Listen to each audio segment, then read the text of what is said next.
ಇತಿಹಾಸಕ್ಕೆ ಸಂಬಂಧಿಸಿದಂತ ಒಂದು ಪ್ರಶ್ನೆ ಇದೆ ನೋಡ್ರಿ. ಪ್ರಶ್ನೆ ಯಾವ ತರ ಇದೆಯಪ್ಪ ಅಂತ ಹೇಳಿ ನೋಡ್ಕೊತ ಬಂದಾಗ, ಕಾನೂನು ಭಂಗ ಚಳವಳಿಯಲ್ಲಿ ಗಾಂಧೀಜಿಯವರೊಂದಿಗೆ ಭಾಗವಹಿಸಿದಂತ ಕರ್ನಾಟಕದ ತರುಣ ಯಾರು ಅಂತೇಳಿ ಈ ಕ್ವಶನ್ಸ್ ಇದೆ. Hardekar Manjappa, S Nijalingappa, R R Diwakar, Mylar Mahadevappa ಅಂತೇಳಿ ಇಲ್ಲಿ ಆಪ್ಷನ್ಸ್ ಗಳನ್ನಿದ್ದಾವೆ. ಹಾಗಾದ್ರೆ ಉಪ್ಪಿನ ಸತ್ಯಾಗ್ರಹ ಅಂದ್ರೂ ಒಂದೇ, ಕಾನೂನು ಭಂಗ ಚಳವಳಿ ಅಂದ್ರೂ ಕೂಡ ಒಂದೇ, ದಂಡಿ ಸತ್ಯಾಗ್ರಹ ಅಂತೇಳಿ ಕೂಡ ಇದಕ್ಕ ಸಾಕಷ್ಟು ಹೆಸರಿಲಿಂತ ನಮ್ಗೆ ಕರಿತಿರ್ತಿರ್ತಾರೆ.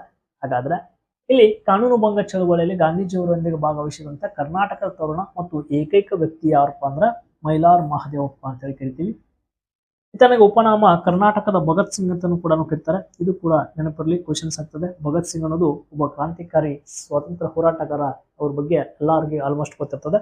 ಕರ್ನಾಟಕದ ಭಗತ್ ಸಿಂಗ್ ಅಂತೇಳಿ ಯಾರನ್ನು ಕರೀತಾರೆ ಅಂತ ಕ್ವಶನ್ಸ್ ಕೇಳ್ತಿರ್ತಾರೆ. ಅತ್ಯಂತ ಕಿರಿಯ ವ್ಯಕ್ತಿ. ಈ ಕಾನೂನು ಭಂಗ ಚಳವಳಿಯಲ್ಲಿ ಅತ್ಯಂತ ಹಿರಿಯ ವ್ಯಕ್ತಿ ಯಾರಾಗಿದ್ರಪ್ಪ ಅಂದ್ರೆ ಗಾಂಧೀಜಿಯವರಾಗಿದ್ರು. ಅತ್ಯಂತ ಕಿರಿಯ ವ್ಯಕ್ತಿ ಯಾರಾಗಿದ್ರಪ್ಪ ಅಂತ ಕ್ವಶನ್ಸ್ ಕೇಳ್ತಿರ್ತಾರೆ. ಈ ಮೈಲಾರ್ ಮಹದೇವಪ್ಪರಾಗಿದ್ದರು.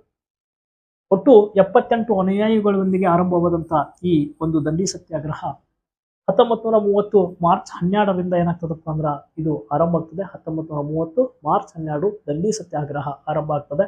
1930 ಏಪ್ರಿಲ್ 6ರ ತನ ಏನಾಗ್ತದಪ್ಪ ಅಂದ್ರೆ 24 ದಿನಗಳ ಕಾಲ ಇದು ಏನಾಗ್ತದಪ್ಪ ಅಂದ್ರೆ ಒಂದು ಚಳವಳಿನ ಆಗ್ತದೆ. ಉಪ್ಪನ್ನು ತಯಾರಿಸಿ ಉಪ್ಪಿನ ಮೇಲಿನ ಕಾನೂನನ್ನು ಮುರಿಯುವುದು ಉದ್ದೇಶ ಮಹಾತ್ಮ ಗಾಂಧೀಜಿಯವರಾಗಿರ್ತದೆ. ಹಾಗಾದ್ರೆ ಇಲ್ಲಿ ಹರ್ಡೇಕರ್ ಮಂಜಪ್ಪ ಅಂತ ಕೊಟ್ಟಿದ್ದಾರೆ. ಇವ್ರನ್ನ ಕರ್ನಾಟಕದ ಗಾಂಧಿ ಅಂತ ಕರಿತೀವಿ. ಗಾಂಧಿಯನ್ನ ಪ್ರಪಂಚಕ್ಕೆ ಸಾಕಷ್ಟು ಹೋಲಿಸ್ಕೋತಾರೆ.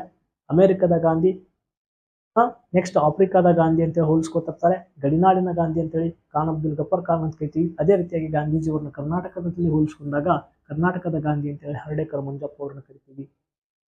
ಈ ಸ್ಪರ್ಧಾತ್ಮಕ ಪರೀಕ್ಷೆ ಅಂದ ತಕ್ಷಣನೇ ಈ ಎಸ್ ನಿಜಲಿಂಗಪ್ಪ ಅವ್ರನ್ನ ನಮ್ಮ ಕರ್ನಾಟಕದಲ್ಲಿ ಮುಖ್ಯಮಂತ್ರಿಯಾಗಿ ಕೂಡ ಕೆಲಸ ಮಾಡ್ತಿರ್ತಾರೆ. ಏಕೀಕರಣ ಸಮಯದಲ್ಲಿ ಆದಂತ ಮುಖ್ಯಮಂತ್ರಿಗಳು.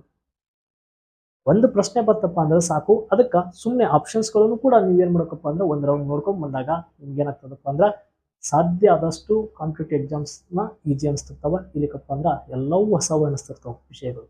ಓಕೆ, ಪೇಜ್ ನ ಫಾಲೋ ಮಾಡ್ಕೊಡ್ರಿ. ಈ ತರ ಸಾಕಷ್ಟು ಪ್ರಶ್ನೆಗಳನ್ನ ಹೇಳಿರ್ತಿರ್ತಾರೆ. ಸಮಯ ಇದ್ದಾಗ ನಿಮ್ಗೆ ಹೆಲ್ಪ್ ಆಗ್ತಾವ.